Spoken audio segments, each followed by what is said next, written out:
Hello everybody, welcome to Zeppe Invests. This is my last video of the decade, so please leave a like. If you have any questions, comments down below. I'm gladly answering your question. Hit that subscribe button, but let's begin with the topic of today is how to value a stock or a company. Let's say you want to buy a stock. We can use some ratios to see how much the value is of the stock, because a company's stock price says nothing about the value of the stock. Let's put things in perspective. Amazon is currently sitting at $1,800. AMD is sitting at $50.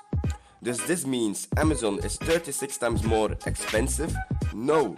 We need to take a look to what the price of the stock is and how much the company is making in profits. So you want to look to a company that makes good profits for the price they are sitting at. Let's say a company is worth $1,000 and they make $1,000 in profits. That is a very good sign. A company worth $50 only making $2 in profit, that is a bad sign. That's why we need to understand these ratios so we can value a company for ourselves. First and most important ratio in my opinion is the price to earnings. This tells us how much a company is earning in profits compared to the company's price. Go easy, I'm going to give you an example with PepsiCo. The price of PepsiCo is currently sitting at $137. Divide this number by earnings per share. PepsiCo's earning per share is 8.79. So 137 divided by 8.79 is 15.60. That 15 is our PE ratio. This means that PepsiCo's price is 15 times higher than the earnings from a 1-year period. Of course, as an investor, we want that the company makes as much profitable as possible. So how to compare these PE ratios?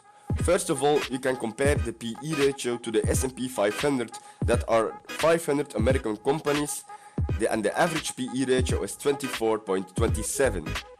If a company does not have a PE ratio, this means that they do not make profits. You always can compare the PE to the industry or the sector median. Let's take a look to some big companies and compare it to a PE ratio of 24. Apple, 24.37. Netflix has 105, so very high. This means they reinvest a lot of their income. Amazon, same, 82.85. McDonald's, 26, and the best one out of the 5 is Disney, sitting at 21.96, just under 22. So, we can see we are paying 24 times the price of what Apple earns. This is something you as an investor have to feel alright with.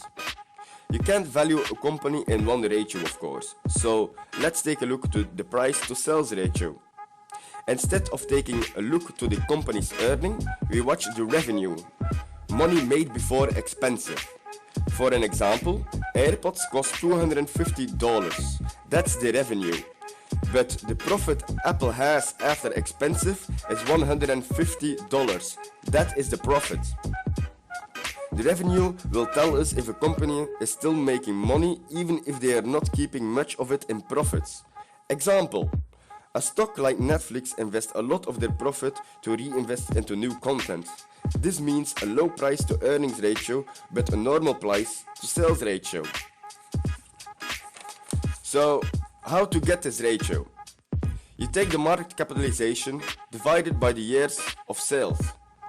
So, example, the Netflix market cap is 44 billion divided by 18.88 billion, that's the revenue of last year, that's 7.62. Compare this to the average of the S&P 500, we can see the average is 2.27. We can compare these numbers with the sector medians. Apple has 5.14 compared to 2.79.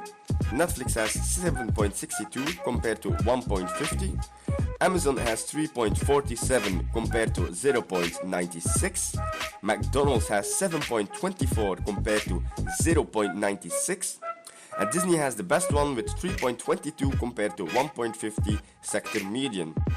We can see these companies have a much higher price to sales ratio compared to the average of the S&P 500. So, those ratios make it clear how much money is coming in. Next one will give us a better idea how much cash they have in their books or company. Price to book ratio compares the price of a stock to how much equity per share they have. Equity per share is the pure money they have after debts are paid or liabilities. How do we get this ratio? You take the price of a share divided by the book value. So, an example with Apple, one share is currently sitting at $289, divided by the book value, 20.32, equals 14.18. The average of the S&P 500 is 3.44, so we can see Apple has a very high price to book ratio. We can see Netflix has a price to book ratio of 21 compared to 2.67. Amazon has 16.38 compared to 2.33, and Disney has 2.96 compared to 2.07. My next ratio I want to discuss is the debt equity ratio. This ratio is telling us how much debt a company has, taking short and long-term debt and compare it to the equity. Mostly, how higher this ratio is, it mostly gives us a bad sign. You want this very low. How can you have this ratio? You take the total liabilities divided by the shareholder equity. To give you an example, Apple has 1, Netflix has 1.81, Amazon has 0.40, and McDonald's has minus 5.2, very bad. Disney has 0.41. The average is between 1 and 1.5 for the S&P 500. 4 ratios to value a company. There are many more. For instance, forward PE ratio, return on equity, return on assets, profit margin. If you want to learn more about this ratio and these terms, please stay tuned and hit that subscribe button. In the future, I'm going to make more videos as how to analyze a company, how to analyze a balance sheet, etc. Again, just a stock price says nothing about the value of the company. So once you have that sorted out, what do you need to do? I'm not a financial advisor, of course, but in my opinion, I follow up the companies wherever I see value. I follow the earning release. I follow the press release. I read the 10K from the company. Once I did that, I just wait, and sometimes there occurs a one-time problem. For instance, to give you an example, Nvidia. We can see Nvidia on the 5-year chart, they were doing very good, but mid-2018 they had a big fall. This due cryptocurrency. A lot of media and news said this would be a long-term problem, but it was not.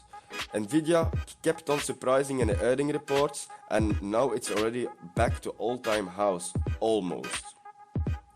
So, thank you for watching. I hope you have a very nice day. Please leave a like. If you have any questions, comment down below. I'm gladly answering your question, but most important, if you enjoyed the video, please hit that subscribe button.